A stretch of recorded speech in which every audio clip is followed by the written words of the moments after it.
Olá pessoal, aqui é o Jordan do canal Eterna Busca. E antes de mais nada, gostaria de pedir para vocês se inscreverem aqui no nosso canal, darem uma olhadinha nos nossos outros vídeos para vocês verem os vários conteúdos que a gente tem aqui, sempre informativo, e também ativar o sininho para vocês receberem as notificações de cada vídeo nosso que sai. A gente está postando vídeo toda segunda e sexta-feira. É, e também de deixar o seu like aqui no nosso vídeo, né? Então, nesse vídeo de hoje, a gente vai abordar um pouco mais aprofundado aquela questão que a gente já deu introdução em outros vídeos sobre as plantas, sobre o comportamento das plantas e tudo mais. Então, nesse vídeo particularmente, a gente vai aprofundar mais sobre especificamente o comportamento das plantas, como eles são, como eles funcionam, o que é esse comportamento, os exemplos disso, como é que elas estão interagindo com o meio delas. Vai ser isso que a gente vai mostrar aqui no nosso vídeo.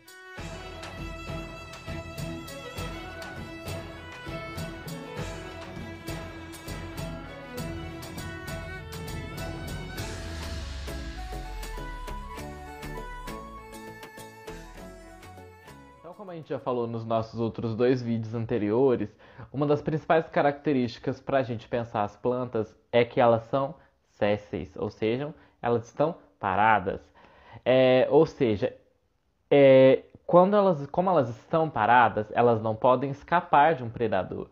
Ou se ela tiver alguma situação desfavorável, ela também não pode escapar. Se ficou seco, pode fazer o quê? Tem que lidar com isso. Ficou pobre de nutrientes, tem que lidar com isso. Ela não pode levantar de lá e ir para outro local. Ela está sendo comida, ela não pode correr, fugir ou lutar com o bichinho que está comendo ela. Ao menos não como os animais fazem, né? A gente vai ver qual a resposta que elas dão, né? Então, quando você está vivendo num ambiente que a temperatura, a umidade, os nutrientes, a salinidade, que é o quanto de sal, né?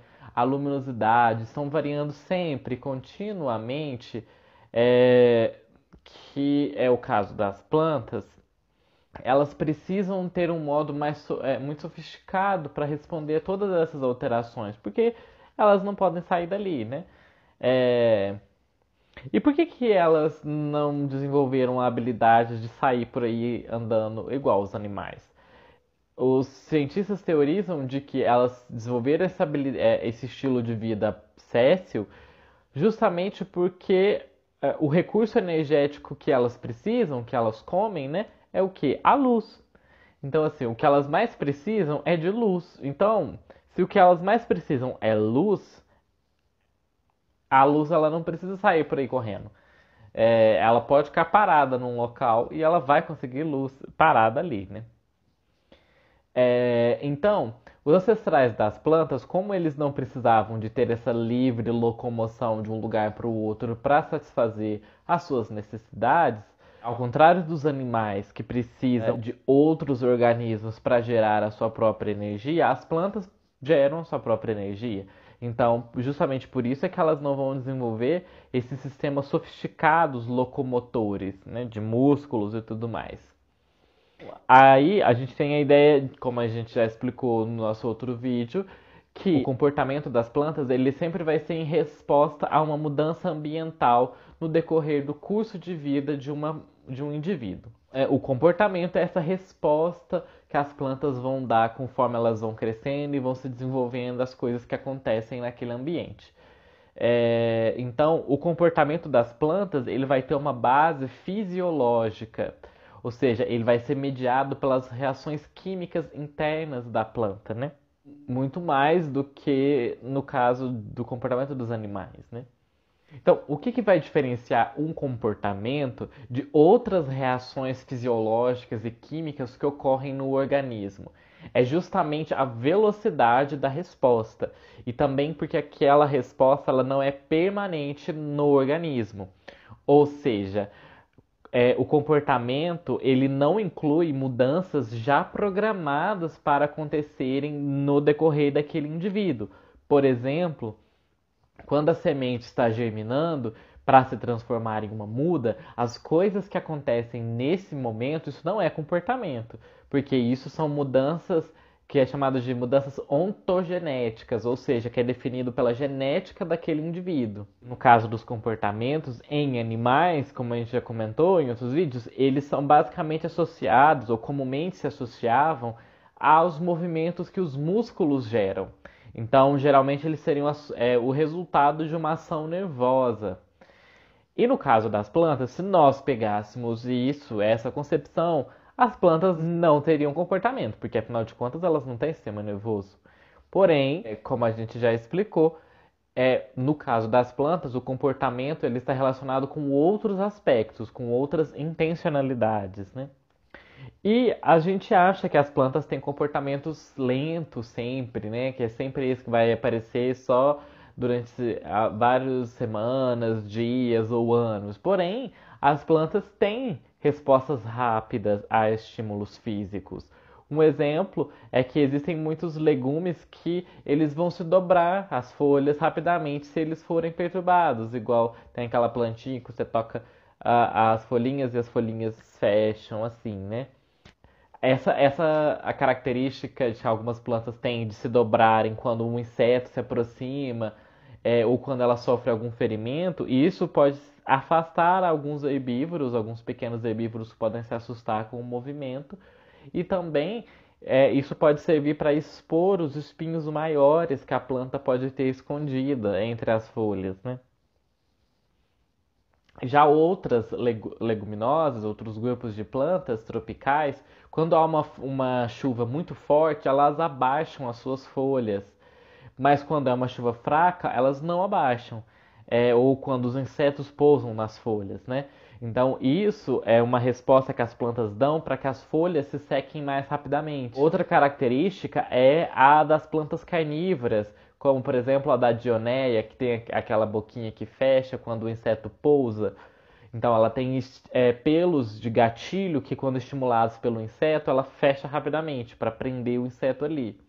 E essa característica das plantas carnívoras é o que permite com que elas vivam nesses ambientes com muito poucos nutrientes, né? E o outro comportamento, que é um dos comportamentos mais rápidos que as plantas têm, é o que acontece nos estames e estigmas de várias espécies de plantas, que elas vão se mover em resposta quando um inseto vem visitar elas, o que vai aumentar a probabilidade de cruzamento. E aqui um exemplo muito bom, que é o dessa espécie, por exemplo, os catacetums são plantas que têm essa habilidade de mover a estrutura, que no caso das orquídeas se desenvolveu especificamente juntando a parte masculina e feminina, só que no caso dos catacetums, essa flor é só masculina. E quando o insetinho vai pousar aqui no labelo, né, que é a pétala modificada, que é a pista de pouso dele, ele vai disparar a reação automática da polínia que vai grudar nas costas daquele inseto, que é super rápido. Nesse cataceto não dá para fazer isso muito bem, porque ele tem essa flor assim, fechadinha, olhem só. Mas lá dentro tem a estruturinha. Tem outros que ficam mais expostos, que você põe o dedinho e ele já dispara, assim, ó. Quase como um revólver, digamos assim. O mecanismo que é responsável por esses movimentos rápidos são as alterações de turgor da célula, ou seja, o quanto de água que existe dentro daquela célula. Mais ou menos água vai definir o turgor, o tanto que a célula fica rígida, firme, né? Então, assim, a pressão disso é que vai permitir com que a planta fique firminha ou mais molinha, e aí vai depender das alterações que a planta faz lá dentro para que ela tenha esse movimento rápido de gatilhos e tudo mais, né? E outras coisas também são alterações osmóticas, então assim, o quanto de íons que a planta tem dentro e fora da célula, os potenciais de ação, né, que é essa resposta que a planta vai dar de uma célula para outra célula quando elas vão comunicando. Os sinais elétricos também, porque como a gente viu naquele vídeo falando sobre os receptores de glutamato, tudo isso vai desencadear respostas elétricas muito parecidas nas plantas com aquela que ocorre nos animais. Essa questão dos movimentos, Darwin, lá em 1880, ele já argumentou que alguns órgãos das plantas passam por pequenos movimentos sutis no seu eixo de alongamento, que é conforme ela vai crescendo e se desenvolvendo. E ele chamou isso de circunnutação. Ou seja, por esse fenômeno que muitos tecidos vegetais, eles vão se desenvolver movimentos visíveis de que eles estão se crescendo em direção à luz, em resposta à gravidade, entre outros estímulos ambientais. Tipo aqueles vídeos de fotos em time-lapse que as pessoas fazem das plantas, que dá pra você ver ela fazendo assim e se direcionando e crescendo, né? Esses movimentos são eles que vão permitir com que as plantas sejam mais eficientes na sua busca de captura de luz, quando ela precisa competir com outras plantas que estão ao redor dela. E outra característica também é que os biólogos que estudam as plantas, né, os botânicos, eles já observaram que as raízes das plantas elas se tornam mais abundantes, ou seja, elas crescem mais em solos que têm mais nutrientes, se comparada com aquelas raízes que estão crescendo em solos pobres. Outra característica interessante é que existem plantas que são chamadas de plantas parasitas. Se vocês nunca ouviram falar, existem aquelas parasitas que são obrigatórias, como o cipó-chumbo. Vai aparecer a fotinha dele aqui. E existem também as hemiparasitas. E um exemplo das plantas que são hemiparasitas são a erva de passarinho, que ela consegue fazer fotossíntese, né? Então, esses dois tipos de plantas, elas precisam forragear, que é procurar a comida delas, de modo parecido com o que os animais fazem, porque elas precisam de outros seres para conseguirem parte dos nutrientes que elas precisam, parte da energia que elas precisam. No caso do cipó-chumbo, por exemplo, ele não faz fotossíntese, ele depende exclusivamente do hospedeiro, do parasita que ela está lá roubando os nutrientes. Inclusive, se vocês verem essas plantinhas crescendo nas suas plantinhas, tire elas, porque vai levar à morte das suas plantinhas. Algumas dessas plantas parasitas, elas localizam e invadem os tecidos das outras plantas para fazer o que? Roubar os nutrientes. No caso daquelas que não conseguem fazer fotossíntese, elas vão roubar já toda a seiva elaborada. Então, existem aquelas plantas que elas vão roubar os nutrientes e a água, que é a chamada seiva bruta, e existem outras que não fazem fotossíntese, então ela não vai roubar necessariamente os nutrientes da água, ela vai roubar a coisa pronta já, então ela vai roubar a seiva elaborada, que é aquela seiva que já tem a glicose e tudo, a fotossíntese toda já pronta lá, que ela não vai conseguir fazer isso sozinha. E aí, essas plantas parasitas, ela tem uma estruturinha chamada de austório, que vai aparecer aqui na tela. Esse austório, ele responde às substâncias químicas que outras plantas liberam no ar, que é tipo o cheiro que as plantas têm. Então, esses austórios vão perceber, tipo, como se fosse o nariz, vamos por isso aqui daquela plantinha, que está lá farejando onde estão aquele hospedeiro que ele precisa. E aí ele vai conseguir atacar a plantinha. Um exemplo desse austório, de como é que ele age, é o caso do cipó-chumbo, que ele é capaz de escolher entre uma planta de melhor qualidade nutricional e uma de menor qualidade. Então, esse cipó-chumbo, por exemplo, eles fizeram um teste, colocaram ele isolado, assim, né, sem contato com outras plantas, e aí ele germina e aí ele precisa roubar os nutrientes de um hospedeiro para ele poder continuar crescendo. Então, o que eles fizeram? Eles perceberam que ele tende a crescer. Se você colocar um pezinho de tomate e um pezinho de trigo, ele cresce na direção do tomate. Ele consegue perceber que o tomate vai ser mais nutritivo do que o trigo. Então, ele cresce naquela direção. E aí eles queriam entender o que faz com que o cipó-chumbo detectasse que ele deveria crescer nessa direção ou nessa direção. E o que eles fizeram? Pegaram as substâncias voláteis, né, que dá o cheiro do tomate, e pegaram do cheiro do trigo. E aí eles pegaram uma outra plantinha e borrifaram de um lado o cheiro do tomate e desse outro lado aqui o cheiro do trigo.